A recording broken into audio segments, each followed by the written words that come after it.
కూర్చుండిపోయాడు, ఫుట్పాత్లో కూర్చుండిపోయాడు వివేకానంద.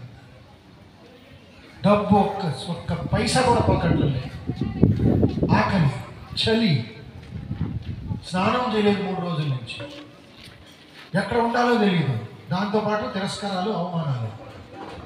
అయితే my dear young children, ఒక మాట గుర్తుపెట్టుకోండి మీ జీవితంలో, ఫ్యూచర్కి ఇది. ఇప్పుడు మీ అమ్మ నాన్న ఉన్నారు మీకు, వాళ్ళు మీ స్కూల్ ఫీజు కడుతున్నారు, పిలిచి వస్తున్నారు, ప్రేమగా చూసుకుంటున్నారు, ఇంటికి వెళ్ళి భోజనం పెడుతున్నారు. అయితే ఎటువైపు నుంచి ఛాలెంజెస్ వస్తాయో ఎవరు చెప్పట్లేదు.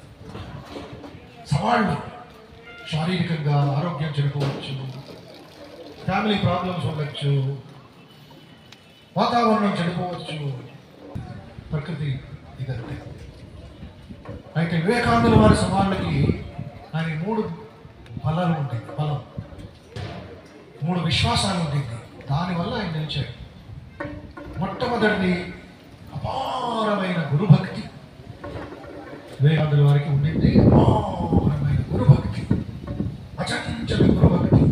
రామా అని చెప్పే కంటే కఠిన, ఎందుకంటే కృష్ణుడు రామకృష్ణుడు ఆయన వల్ల ఈ విధంగా ఓల్డ్ స్టూడెంట్స్ చెప్పుకున్నారో, శంకర్ గారి వల్ల వాళ్ళు ఎలా డిసిప్లిన్ అయ్యారు, ఎలా తయారయ్యారు, ఎలా మంచి వ్యక్తులుగా తయారయ్యారు. మహాత్మా గాంధీ కూడా తక్కువే. మహాత్మా గాంధీ స్వయంగా ఒప్పుకున్నారు, నాకు దేశభక్తి ఉంది అని. మహాత్ముడి ఉపన్యాసాలు వినిన తర్వాత నేను ఎంత చిన్నవాడిని అనిపించుకున్నాను. After reading Vivekananda thoroughly, my love for India grew 1000 times అంటారు మహాత్మా గాంధీ. మీరు ఎట్లా పెరిగింది భారతదేశంలో? ఆ దేశభక్తితో, గురుభక్తితో, శాస్త్రభక్తితో వివేకానంద ఫుట్పాత్లో కూర్చున్నారు. స్వర్గద్వారం అపావృతం అంటాడు శ్రీకృష్ణ భగవద్గీతలో. మంచి పనులు చేస్తున్న వాడికి, మంచి ఆదేశం వచ్చే దృష్టి ఉన్నవాడికి, far sight and fore sight అంటారు. పెద్ద కళలు ఉన్నవాడికి, గమ్యం ఉన్నవాడికి స్వర్గం కూడా తలుపులు తెచ్చు అన్నదానికి ఒక ప్రమాణం. కూర్చున్న 2 నిమిషాలకి ఆపోజిట్లో ఫుట్పాత్లో పెద్ద భవనం, ప్యాలెస్, పెద్ద బంగ్లా, కిటికీలు కూర్చుంటుంది, చలికాలం. ఒక మహిళ, ఇసబెల్ బేబీ హేల్ అనే మహిళ, తన కిటికీలు తెచ్చింది. ఎందుకంటే కొంచెం సూర్యుడు కిరణాలు ఇంట్లోకి వచ్చి న్యాచురల్గా కొంచెం వేడవుతుంది, రూమ్ అంతా శుభ్రం అవుతుంది అని భావంతో తెరుచుకుంది. రోడ్ సైడ్ చూసింది ఒక భారతీయుడు, ఒక నల్లవాడు అటువైపు ఫుట్పాత్ మీద కూర్చుంటున్నాడు. భవనం చూస్తున్నట్లు వివేకానంద అలాగా దీనంగా అమాయకంగా చూస్తున్నాడు. ఎవరైనా మీ ఇంటి ముందు ఒక అరగంట సేపు నించొని మీ ఇల్లు చూస్తా ఉంటే నీకేమనిపిస్తుంది? ఇదేదో ప్లాన్ చేస్తున్నాడు దొంగతనానికి, గ్యాంగ్ లీడర్ వీడు అనిపిస్తుంది. సహజం. కంటిన్యూస్గా చూస్తున్నాడంటే మనకు భయం అవుతుంది, కొంచెం కోపం వస్తుంది, వెళ్ళి తిడతా ఉంటాయి. ఏంటి నా ఇల్లు చూస్తున్నా, ఎక్కడ వేస్తున్నా, నేను ఏమైనా ప్లాన్ వేస్తున్నా, అదే కోపం చూస్తున్నా అంటే మనం రియాక్ట్ అయిపోతాం. అయితే ఇది దైవలీల.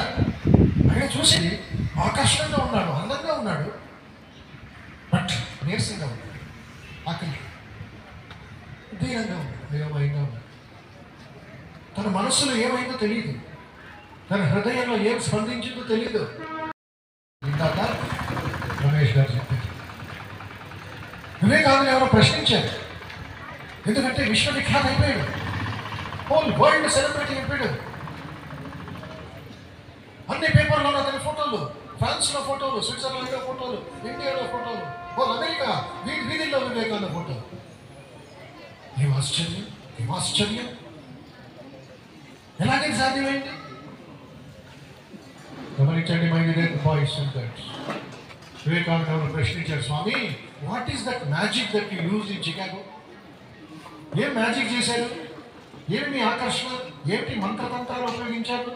వాళ్ళంతా అయస్కాంతంలాగా మీరు వాళ్ళని అట్రాక్ట్ చేశారు అని చదువుతున్నాను. వివేకానంద అంటారు, ఆ సమయంలో నాకు కొంచెం భయం కూడా కలిగింది. గురువు వందనం చేసుకున్నాను, సరస్వతి మాల ప్రార్థన చేసుకున్నాను, సంబోధించాను అంతే. They took the message.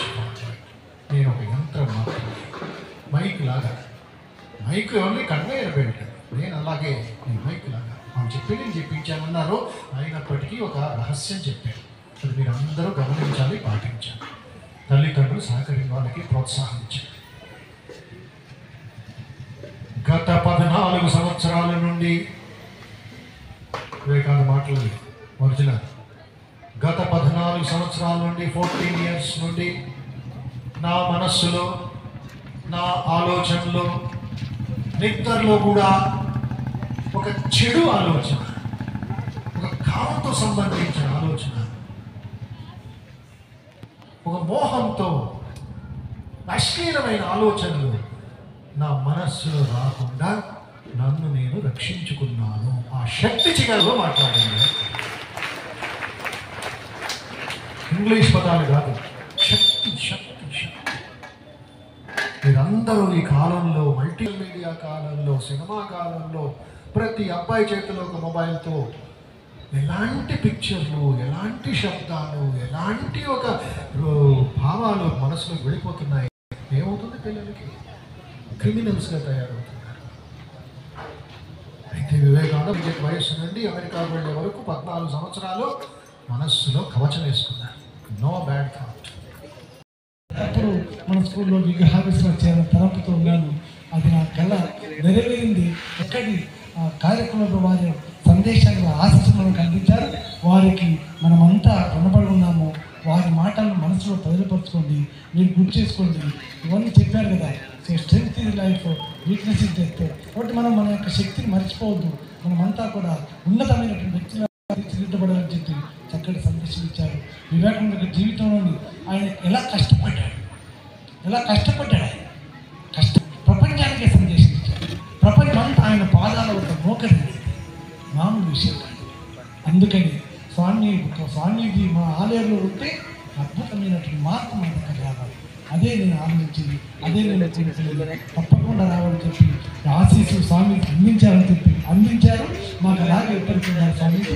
మేము తప్పకుండా మీ యొక్క మాటలను ఆచరిస్తూ మీ యొక్క మార్గంలో నడుస్తాము.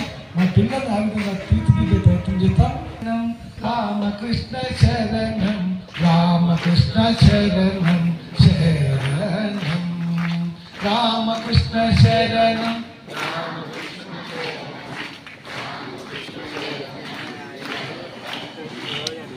రామకృష్ణ శరణం, రామకృష్ణ శరణం, రామకృష్ణ శరణం, శరణం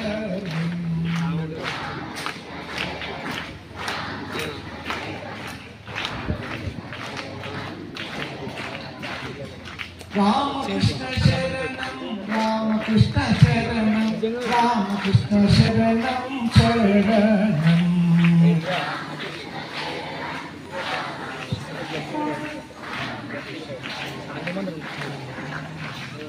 రామకృష్ణ శరణం, రామకృష్ణ శరణం, రామకృష్ణ శరణం, శరణం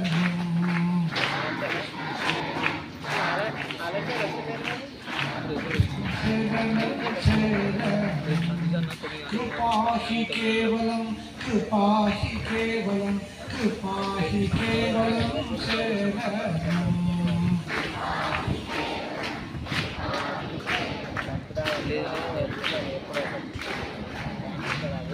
कृपा ही केवलम, कृपा ही केवलम, कृपा ही केवलम शरणम.